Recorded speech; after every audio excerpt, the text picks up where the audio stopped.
तुमच्या कार्यासाठी आपण इथे आलेलो आहोत आणि काटोल नगरी तुम्ही आज समता सैनिक दलाच्या माध्यमातून तुमची टाकलेली आहे आणि आज एवढ्या मोठ्या संख्येने युनिफॉर्ममध्ये होणं हे आपल्यासाठी गर्वाची गोष्ट आहे. हे आंबेडकरी आंदोलन हे जे ताकदवार आहे याची पावती काटोलला दिलेली आहे. अजून आपले लोक रस्त्यामध्ये येणं सुरू आहे. या ठिकाणी आपले जिल्ह्याचे अध्यक्ष बंधुभाऊ सिद्धेश्वरजी रब्बे आणि माझ्याबरोबर उपस्थित प्रभू नामटिकी जे आहेत यांचं मुख्य जे आहे आपले हिरालालजी भोकर साहेब आहेत बरोबर आले. आमचे काही साथी आले होते त्याला इथून लोकांच्या संघटनेकडून आणले आहे.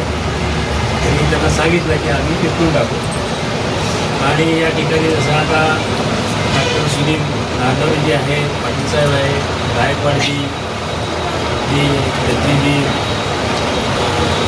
आपले संध्याताईचं मोठं काम आहे ते आता त्यांनी आपल्या समोर दिलेलं आहे.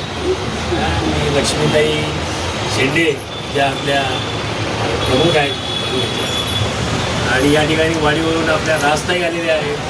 इकडे कुंडाताई बेसराम आहे, दैविक करा सर्व वाडीवरून आलेले आहेत. इकडे आजूबाजूच्या गावची मंडळी बरीच सारी सर्वांचे नाव घेणं शक्य नाही आहे पण आता एखादा कॅम्प घेऊ त्या दिवशी आपण पूर्ण सर्वांचे नाव पाठांतर होतात. 2-4 दिवस आपण एखाद्या ठिकाणी काम करू. जेव्हा कॅम्प होईल त्या कॅम्पमध्ये परिचय मोठा होतो, ट्रेनिंग होते आणि मग सर्वांची नाव बरोबर आपल्याला आठवणीत राहतात. आणि आता गावागावातून तुम्ही सर्व लोक एकत्र झालेले आहात तर भेटीगाठीचा हा मुद्दा होता. आणि आज महत्त्वाचा विषय होता जे सरकार उपवर्गीकरण करून राहिलेलं आहे. मागासवर्गीयाच्या अनुसूचित जातीमध्ये उपवर्गीकरण करून 59 जातीमध्ये भांडण लावण्याचं काम सुरू झालेलं आहे. ते नको आहे. त्यासाठी विशेष मोर्चा आपण या समता मार्च या ठिकाणी ठेवलेला आहे. विशेषतः आज या समता सैनिक दलाला मला वाटते महाराष्ट्रात